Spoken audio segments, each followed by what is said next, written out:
সন্তানকে বুকে জড়িয়ে অঝরে কাঁদছেন ক্যান্সার আক্রান্ত মা মাজেদা খাতুন। রিকশা চালক স্বামী তার স্ত্রীকে বাঁচাতে সর্বোচ্চ চেষ্টা করলেও তার সামান্য আয়ে এই ব্যয়বহুল রোগের চিকিৎসা সম্ভব নয়। আর তাই চিকিৎসার অভাবে সন্তানদের রেখে অসময়ে পাড়ি জমাতে হবে পরপারে, এই ভেবেই ডুকরে কেঁদে উঠছেন এই মা। আমি যে এগুলো কিন্তু আমি শক্তি পাই না। আমার দুইটা বাচ্চার মুখে দিয়ে তাকে আমি কখনো কান্নাকাটি করি না। যে আমার বাচ্চাগুলি আমি কান্না করলে আমার জামাই ভাঙা পড়বো, আমার বাচ্চা ভাঙা পড়বো, দেখে আমি কখনো কান্না করি না। ও হাল ছাড়ে নাই। ও বলছে যেভাবে হোক আমি চেষ্টা করবো চিকিৎসা চালায় যাওয়ার জন্য। ৩৩ বছর বয়সী মাজেদার বসবাস রাজধানীর মোহাম্মদপুরের গাটাসুর এলাকার একটি ভাড়া বাসায়। গত বছর অক্টোবরে প্রচন্ড জ্বর নিয়ে চিকিৎসকের কাছে যান তিনি। পরীক্ষার পরে ধরা পড়ে মরণ ব্যাধি স্তন ক্যান্সার। এরপর মহাখালী ক্যান্সার হাসপাতালে শুরু হয় তার বাঁচার লড়াই। টানা ২১ দিন পরপর তাকে ৫টি কেমোথেরাপি দেওয়া হয়। এতে মাথার সব চুল উঠে গেছে তার, সাথে দেখা দিয়েছে লিভারের মারাত্মক সমস্যা।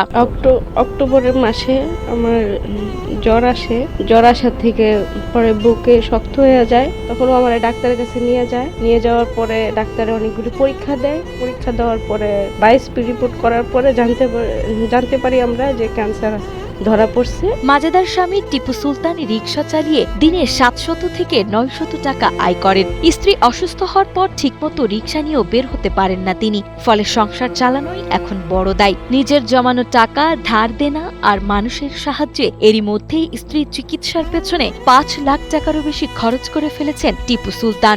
ধারাবাহিকভাবে এই চিকিৎসা চালিয়ে নেওয়ার মতো আর কোনো সামর্থ্য নেই দিশেহারা এই লোকটির। আমাদের স্বামী স্ত্রী দুজনেই আমরা এতিম, কারোরই মা বাবার বেঁচে নেই। এও কষ্ট মষ্ট করে আমরা ঋণ করে মানুষের থেকে ৪-৫ লাখ টাকার মতন আমাদের খরচ হয়ে গেছে। ঋণ, মানুষের সহযোগিতা, বন্ধু বান্ধব সহযোগিতা নিয়ে এই পর্যন্ত আমরা কেমোথেরাপি দিতে পারছি ৫টা।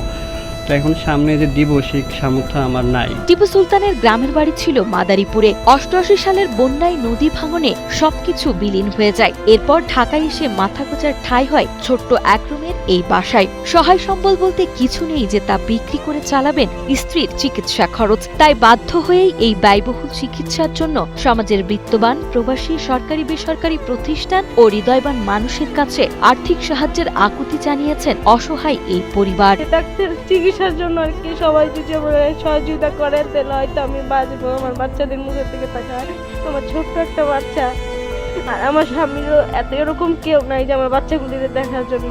দেশবাসীর কাছে, প্রবাসী ভাইদের কাছে, যারা বড় বড় ব্যবসায়ী বাণিজ্য করেন, বড় ব্যবসায়ী ভাই সবার কাছে আহ্বান, আমাদের পাশে একটু এগিয়ে আসুন, জানি আপনাদের কারণে আমার ওয়াইফটা জানি বেঁচে থাকতে পারে এবং আমার সন্তান দুটোকে জানি দেখতে পারে।